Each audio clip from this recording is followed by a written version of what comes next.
বন্ধুরা, তোমরা সবাই কেমন আছো? আশা করি খুবই ভালো আছো। আর এখন সন্ধ্যাবেলা থেকে আমার ব্লগটা শুরু করলাম, আর ব্লগটা শুরু করে দিলাম বোনের বাড়ি এসে। তো আজ বোনের বাড়ি এসেছি। কাল গেছে বোনের ছেলেদের জন্মদিন, সেটা তো তোমাদের সঙ্গে শেয়ার করেছিলাম, কিন্তু আসতে পারিনি। আর আমার কপালে দেখো কি বেরিয়ে গেছে, মানে কি অবস্থা। তো জন্মদিনের কিছু ভিডিও আমার কাছে চলে এসেছে, সেই ভিডিওগুলোই তোমাদের কাছে শেয়ার করছি। আর এই যে হচ্ছে আমার বোনের ঝুমকা। তো তার সাথে সাথে আমি জানিয়ে দিচ্ছি, মানে কাছে দূরের সবাইকে জানাই বুক ভরা ভালোবাসা আর আমার প্রণাম বড়দেরকে। আর শাম্পা লাইফস্টাইলে সবাইকে স্বাগতম। আর এই যে হচ্ছে আমার বোনের শ্বশুরমশাই, আর ওইটা হচ্ছে বোনের শাশুড়ি মা, দুই ছেলেকে আশীর্বাদ করছে ধান দুব্য দিয়ে, তারপরে পায়েস খাইয়ে দিচ্ছে, যেটা বাঙালিদের নিয়ম। সেই নিয়মেই কিন্তু জন্মদিনগুলো পালন করা হচ্ছে। তো সবাই মিলেই কিন্তু পালন করছে। আর এই মুহূর্তগুলো আমি প্রচুর মিস করেছি।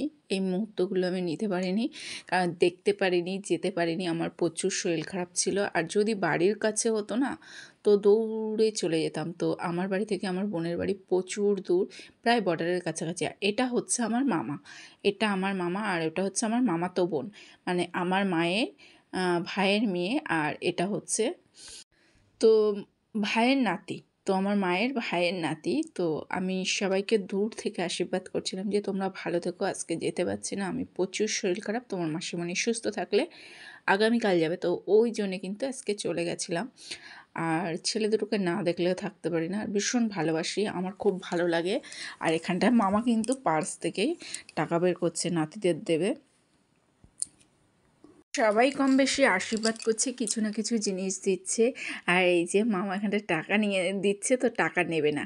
আমার হচ্ছে বোনের বোনপো বলে, তো যাই হোক। আর এটা হচ্ছে আমার মামি, মানে আমার মায়ের ভাই বউ। আর ওই তো মামা বরণ করলো, তো মামি কিন্তু বরণ করেছে, ওর মামির কাছে কিন্তু টাকা দিয়েছে। তো মামিও টাকা দেবে, হয়তো নেবে কি নেবে জানি না। তো যাই হোক, মামি এবার কিন্তু পায়েস খাইয়ে দিচ্ছে। মানে কালকের মুহূর্তগুলো প্রচুর মিস করেছি। সবাই আনন্দ করেছে, সেই মুহূর্তগুলো আমি বিছনায় কাটিয়েছি, তারপরে ডাক্তারের কাছে গিয়েছি, এরকমভাবে মুহূর্তগুলো মিস করেছি। তো সেই মুহূর্তগুলোর সময় থাকলে মানে প্রতি মুহূর্তে, মানে যত দিন হচ্ছে জন্মদিন হয়েছে ততদিন আমি কোনোটা দিন মিস করিনি, একটা দিনও মিস হয়নি। লাইফে এই ফার্স্ট টাইম মানে মিস করলাম। আমার শরীরটা অসুস্থ থাকার জন্য এখন অনেক কিছু মিস করি, যেতে পারি না। তো যাই হোক, আমি দূর থেকে আশীর্বাদ করছি। আর এটা হচ্ছে টিউশানি মাস্টার, তো আমার বোনপো হবে, তো বোনপোদের টিউশানি মাস্টার। তো টিউশানি মাস্টারদের সঙ্গে একটু ছবি তুলে নিচ্ছে। তো তারপরে কিন্তু যাই হোক, জন্মদিনে মানে জন্মদিন বার্থডেতে কি কি গিফট পেয়েছে, যারা যারা এসেছে সবাই কিন্তু দুটো করে গিফট এনেছে। এমনকি বিয়ের সময় যদি একসাথে বিয়ে দেওয়া হয়, তো দুটো করে গিফট নিয়ে আসতে হবে। তো যারা যা এনেছে সেই গিফটগুলো আজকে ওপেন করছে, মানে কালকে কিন্তু ওপেন করিনি, কালকে সময় পাইনি। আর আজকে আমি গিয়েছি, ওই জন্যে আজকে বলছে দিদি ওপেন করে। কিন্তু আজকে দুর্ভাগ্যবশত মানে আমি গিয়েছি, গিয়ে আমি জানি না যে আমার বোনের ছেলেদেরকে আমার মামা মামি নিয়ে গেছে। তো আজকে বিকেলবেলায় নাকি নিয়ে গেছে। আর আমি ফোন করেছিলাম বোনের কাছে, বোন একবারও বলিনি যে ছেলেদেরকে মামা মামি নিয়ে গেছে। ও যদি বলতো তাহলে আমি আজকে আর যেতাম না, অন্য দিন যেতাম। তো যাই হোক, বলিনি কিছু, ওই জন্য আমি ছুটে চলে গেছিলাম। তো গিয়ে দেখি বাড়ি নেই। তো এই যে মানে যে যা দিয়েছে, দুটো করে গিফট দিয়েছে, দুটো জলের বোতল, দুটো স্কেল বক্স, মানে যে যা এনেছে। আর স্কেল বক্স বেশি পাওনা হয়েছে। যাই হোক, বোন বলছিল যে দিদি কালকে তো গিফটগুলো ওপেন করিনি, চলো আজকে তুমি আর আমি ওপেন করে। আর ছেলেরাও বাড়ি নেই, তো কাজও নেই আজকে আমাদের প্রচুর হচ্ছে, মানে বসে থেকে থেকেই দিন যাচ্ছে। ছেলেরা, দুটো ছেলেকে নিয়ে বোন একদম নাজেহাল হয়ে যায়।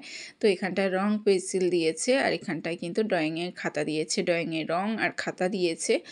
আর হচ্ছে বোনের শাশুড়ি মা কিন্তু ঘরের মধ্যে দাঁড়িয়ে রয়েছে। আমি বসতে বলেছিলাম, বসিনি, ওনার পায়ের লেগেছে, তো পা ব্যথা, ওই জন্যে বসিনি, বলছে বসলে আর উঠতে পারবো না।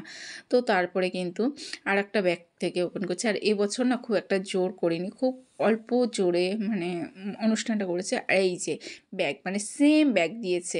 আমিও কিন্তু পুজোর সময় যখন ড্রেস কিনি, মানে সেম খোঁজার চেষ্টা করি। তো হচ্ছে এইবারই যা পুজোর সময় সেম ড্রেস পাইনি, আর এবার বার্থডেতেও দিয়েছি সেম কালারের মানে ড্রেস পাইনি। তো সেম কালারের ড্রেস নিতে গেলে একটু ছোট বড় হয়ে যায়। তো এখানটায় এটা দিয়েছে, মানে টিউশানি মাস্টার যিনি পড়াতে আসে, উনি হচ্ছে এই ব্যাগগুলো দিয়েছে। তো সেগুলো বোন একটা বের করছে, আমি একটা বের করছি, মানে দুজনের দুটো ছেলে।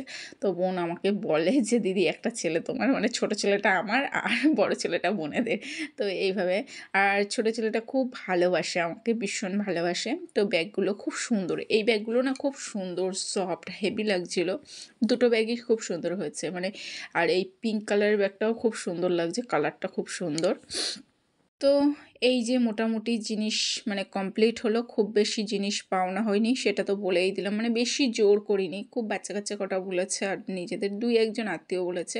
আর এখানে আমি নিয়ে গেছিলাম হচ্ছে সোয়েটার, গেঞ্জির যে সোয়েটারগুলো হয়, তো সেই সোয়েটার নিয়ে গেছি, টুপি সেট করা, প্যান্ট আর টুপি। তো আমি বোনকে বলছিলাম যদি না হয় তো চেঞ্জ করে আনা যাবে, তো বলছে না না হয়ে যাবে। তো আমার আর হচ্ছে তোমাদের দাদাভাই, মানে আমার বোনের জামাইবাবু বলছে জামাইবাবুর চয়েস, তো জামাইবাবু পছন্দ করেছে, জামাইবাবু ঠিকঠাক পছন্দ করেছে। তো বলছে কি আলমারিতে তোলা রয়েছে বড় বড়, আর এরকম একটু মানে শরীরের সঙ্গে ফিটফাট ড্রেস না হলে হয় না, তো ড্রেস বেশি বড়ও ভালো লাগে না।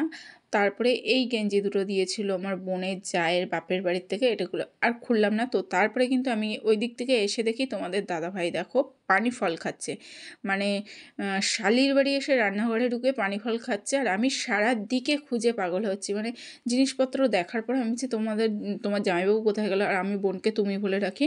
তো বলছে জামাইবাবু এই তো এখানটায় ছিল, তারপরে দেখি না উনি রান্নাঘরে এসে পানি ফল খাচ্ছে, আর এদিকে বোন তো রান্না বান্না করেছে আমাদের জন্য, মানে কালকে গিয়ে খাইনি বলে ওই জন্য আমাদের জন্য কিন্তু রাতে রান্না বান্না করেছে, প্রচুর কিছু রান্না বান্না করেছে, তো আমরা খাবো আর সেগুলো দেখাবো। এদিকে আমরা বাড়ি চলে আসবো বলে তাড়াহুড়ো, এখন বাজে কিন্তু রাত 10:30 বেজে গেছে। তো বোন কিন্তু খাবার দাবার বাড়ছে, তো খাবার দাবার খেয়ে দিয়ে মানে রাতের ডিনারটা এখান থেকেই সারবো, সেরে বাড়ি যাব। আর আমার খুব ইচ্ছা হয় মানে প্রতি আনন্দের মুহূর্তগুলোই না মানুষের সঙ্গে মিশবো, কিন্তু শরীর খারাপের জন্য মিশতে পারি না, এটাই হচ্ছে মানে অসুবিধা হয়ে যায়, দূরে হয়ে যায়। তো তারপরে কিন্তু এখানটা আমাকে বোন দিয়েছে বেলে মাছের ঝাল দিয়েছে, আর এখানটায় ওর জামাইবাবু খায় ডাল, তো জামাইবাবুকে ডাল দিয়েছে, মাছ ভাজা দিয়েছে, মানে ডাল মাছ ভাজা, বেলে মাছের ঝাল করেছে, হচ্ছে লেকচার দিচ্ছে, বলছে আমি তো বেশি কিছু ভালোবাসি না, গরিব মানুষের ছেলে, তো আমার ডাল আর একটা কাঁচা পেঁয়াজ দিলেই হবে। আর এদিকে ভাতের থেকে দেখতেই পাচ্ছেন একদম গরম ভাত নামিয়েছে এখন, তো ওই জন্যে আর বুঝে গেছে, মানে আমার থেকে আমার বোন বেশি বুঝে গেছে জামাইবাবু কি পছন্দ করে না পছন্দ করে, এটা মানে আমি যতটা না বুঝেছি আমার বোন তার থেকেও বেশি বুঝে গেছে জামাইবাবুর চয়েস কী আছে। তো ওই জন্যে জামাইবাবুর জন্য কিন্তু একদম ডালটা আগে করেছে, ডাল করতো না জামাইবাবুর জন্য আগে করেছে, তো ডাল দিয়েছে, কাঁচা পেঁয়াজ দিয়েছে, আর হচ্ছে মাছ ভাজা দিয়েছি। তো আমি কিন্তু আর ডাল খাইনি আর মাছ ভাজাও নেইনি, আমি যে ডাল খাবো না, ভালো লাগছে না, আর অত রকম আমার ভালো লাগে না। আর এখানটায় জামাইবাবুরে ডাল দিয়ে জামাইবাবুকে ভীষণ যত্ন করছে, মানে দিদি কিছু না জামাইবাবুই সব। তো এরকম একটা ব্যাপার হয়ে যায় বোনের বাড়ি গেলে। আর মেয়ে ডাল নিয়েছিল, আমি ডাল নিইনি। তো তারপরে আমি বসে রয়েছি, বোন আমাকে কী তরকারি দেয় সেটার জন্যই বসে রয়েছে, আর বোন তো একাই ক্যাটারিং করছে ওই জন্যে, তো কোনো সমস্যা নেই, নিজের বোনের বাড়ি তো যেভাবেই দেবে। আর আমি উঠে আমি বলছি যে মাছ দিতে হবে না, তো একটা বড় একটা মাছের পিস দিয়ে দিল, আর এখানটা চুবড়ি আলু দিয়ে মাছের ঝোল করছে, মেটে আলু বলে, তো মেটে আলু দিয়ে মাছের ঝোল করেছে। তার আগে কিন্তু আমি খেয়ে ফেলেছি বেলে মাছ দিয়ে, তো মাছটা নেওয়ার পরে আমি মেয়েকে বলছি শোনা এখানটায় কি আমি মাছটা বেছে দেবো, তো মেয়ে বললো যে দাও মাছ বেছে দাও। আর এখানটায় দেখো এক বাটি চিকেন দিয়েছে, তো চিকেন কষা, কালকে রান্না হয়েছিল বিরিয়ানি, তো বিরিয়ানি রান্না হয়েছিল, বিরিয়ানির সময় হয়তো আমরা যেতে পারি না, আর বিরিয়ানি আমি খাইও না। তো যাই হোক, বলে মাঝে মধ্যে ভগবান যেটা করে ভালোর জন্যে করে, তো ওই জন্য হয়তো যেতে পারিনি। তো যাই হোক, খাওয়া দাওয়ার পরে কিন্তু রওনা দিয়েছি সে আতঙ্কবাদী সেজে, মানে মুখে একটা করে মাস্ক পরেছি, আর এদিকে ওড়না দিয়ে, মানে এখন বাজে রাত 11:30। মুসলান্দপুর থেকে আমাদের খোলাপোতা মানে আসতে অনেকটা সময় লাগে, প্রায় 3 ঘন্টা মতন, 3-4 ঘন্টার সময় লাগে।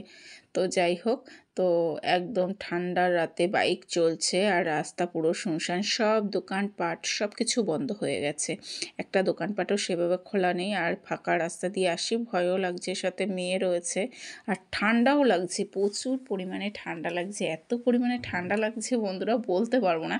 আর একটা জিনিস ভালো লাগছে, মানে ফাঁকা রাস্তায় এটা একটা লং ড্রাইভ বলে, তো ঘুরতে ভীষণ ভালো লাগছে, ভালোই লাগছিল, খারাপ লাগছিল না। কিন্তু যদি এটা গরমের সময় হতো আরও ভালো লাগতো।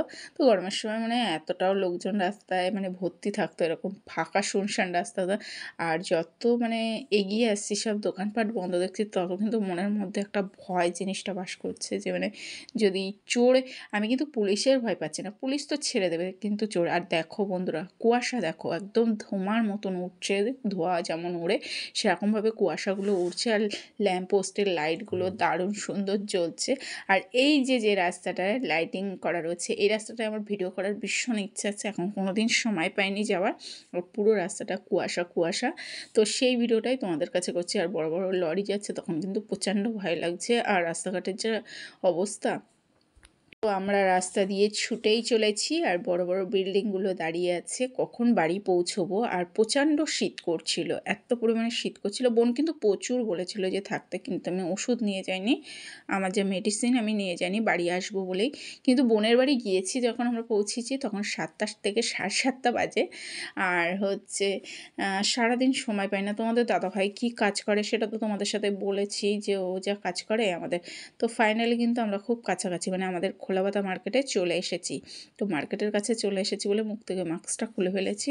আর আমি পুরো মানে প্যাকিং, মানে মাথা টাথা জড়িয়ে নিয়েছি, কেন আমার এখন মানে মাথার যন্ত্রণা একটা রোগ হয়েছে, পুরো মাথার মস্তকে। তারপরে কিন্তু বাড়ি চলে এসেছি। আর কুকুরগুলো দেখো বন্ধুরা, মানে খাওয়ার জন্য চলে এসে, তো ওদেরকে খাবারও দিতে হবে। তো ভিডিওটি ভালো লাগলে লাইক কমেন্ট সাবস্ক্রাইব করবেন। টাটা, সবাই ভালো থাকবেন।